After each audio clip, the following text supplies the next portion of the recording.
Here we go back again with another match day preview. Yes, and Sunderland do welcome Rotherham United up to the Stadium Light on Saturday. And I want to wish again all the Rotherham fans a safe journey up the Stadium Light and a safe journey home, but hopefully with no points. Now, Rotherham United, the Millers, were founded back in 1925, 98 years young. The New York Stadium is where they play their football. It has a capacity of around about 12,000 fans, and Matt Taylor is the young manager in charge of this team. Now, he was in charge 227 games, 98 wins, 68 draws and 60 defeats when he was in the lower tier of football, and I've completely forgotten which team he did manage. It's eluded me completely now. What an idiot. Right, but with Rotherham, he's been in charge 40 games. He's won 8, drawn 14 and lost 18 with only a 20% win ratio down at Rotherham. So he hasn't done too great at this moment in time with Rotherham United. But Rotherham United have been tinkering with the bottom end of the Championship last season, finished 19th and are currently at the start of the season with the favourites to go down out of the Championship at rock bottom. So Rotherham were the favourites to go down. But in pre-season, they did win the last 3 pre-season games. They beat Lincoln 3-0, they beat Sheffield United 1-0, and they beat Mansfield 4-2. So good start pre-season. Then they went into the first game of the season, got smashed off Stoke 4-1. They drew against Morecambe in the Carabao Cup, which won 4-2 on penalties, something that Sunderland couldn't do, get through against League 2 opposition in the Carabao Cup. And then they played Blackburn at home last time out, where they were winning 2-0 comfortable until they went down to 10 men, and Blackburn scored twice late on in that game. But they only had about 25% possession in the whole of the game in stats. So they are a team that likes to let teams come at them. Like Sunderland like to have possession. So Sunderland will probably get a lion's share of the possession on Saturday. And then now it's what we can do with that possession. Now Sunderland head-to-heads with Rotherham. We played them 15 times. We've won 15. No, we haven't played. We've beat them 15 times. We've drawn 9 and lost 5. I'm led to believe, now I don't know if this is true, you can let me know down in the comments below. I do not think in Sunderland's history we have lost a game of football at home against Rotherham United. We've not lost a game. I remember back in 1987, the Sherpa Van Trophy, when we beat them 7-1.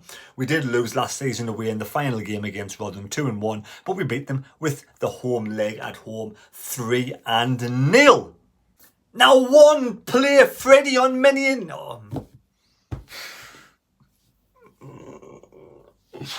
Bollocks. Oh my god, I've just been doing that and been recording myself. Yes, so Freddie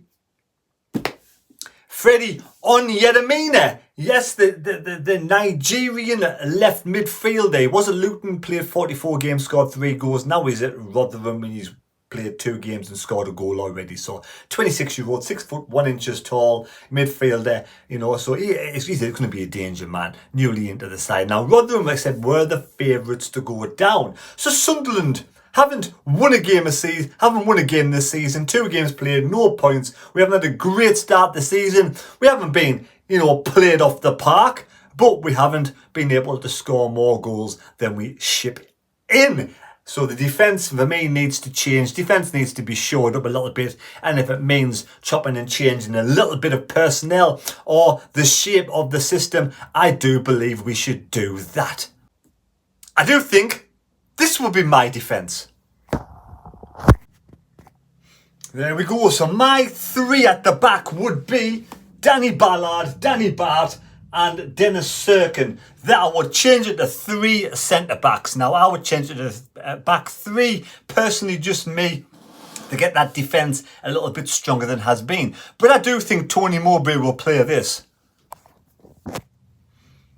Loco 9 will probably stay there at the back. So it'll be Ballard, Loco 9, Dennis Serkin tinkering with a back 3. Now, allegedly, allegedly again, I get information passed on, I'll pass it on to you, and I'm not quite sure if this is true, but there's been a little bit of unrest on the training pitch, I think between Danny Batth and Mowbray. Danny Bath's basically like knocking on Mowbray's door after training saying, why aren't I in the team? Why haven't I been starting in the team? And Mowbray, whatever reason, has been giving these reasons. That's what I'm led to believe. So Danny Batth wants to start football games. Tony Mowbray doesn't want to start him in football games. Now, whether that's because the owners want Danny Batth out of the club and they want to play the younger blood, or whether Tony Mowbray's being told, don't play Danny Batth, let's get Danny Batth, Gooch and maybe Pritchard out of the club at some point. The three, experienced players that I'm led to believe that we've all heard the rumours. Again, these are just rumours. You can make what you want with them.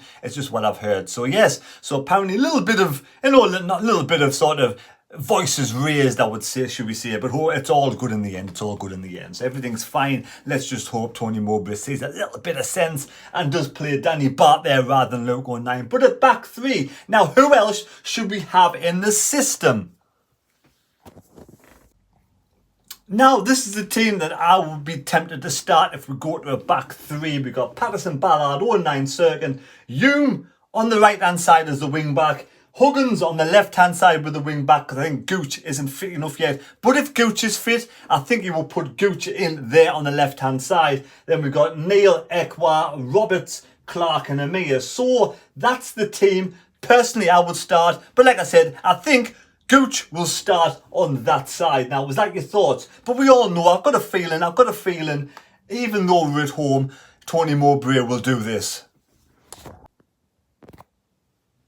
There we have it.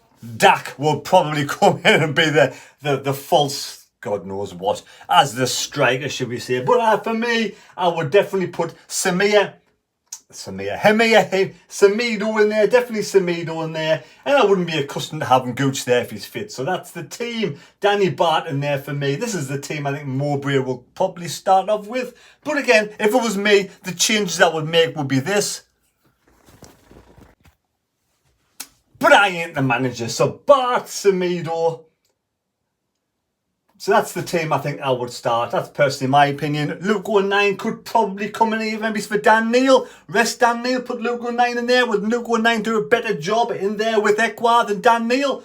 Or would you leave Luke O'Nien on the bench? Or some people just love Luke O'Nien, so would have put him in there. Luke O'Nien, maybe it's for Neil, put Neil on the bench. That's the team. That's my thoughts. I'm going to go for a back three this weekend. It's a game we've got to win. We've got to try and beat Rotherham. We've got to beat Rotherham. Come on. If we don't beat Rotherham and they are the worst team in the side, I think we're going to be in trouble until we get some, better additions in. I've heard no more on the two strikers. It's gone very quiet on the striker front. Very quiet indeed. Now, it could go 4-4-2. It could go 4-2-3-1. You know better than me what it could do. I'm just thinking we're letting too many goals in. Do we go with a bit more of a solid back three?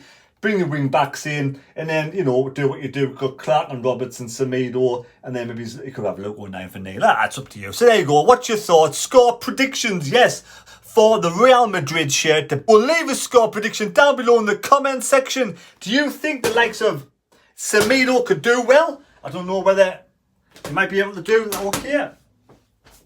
After a couple of games, he's going to fit in now. Leave your score prediction down below in the comments. I'm going to go for, even though we're going to keep it our first clean sheet of the season. The first clean sheet of the season. I'm going to go for 2-0 to Sunderland. There we have it. 2-0 to Sunderland. Leave your score down below in the comment section. We'll see you for the match day vlog unless I hear more to do with players coming in. Thanks for watching the video. Take care. God bless. May God go with you. And now I'm going to do my tea. See you later. Thanks.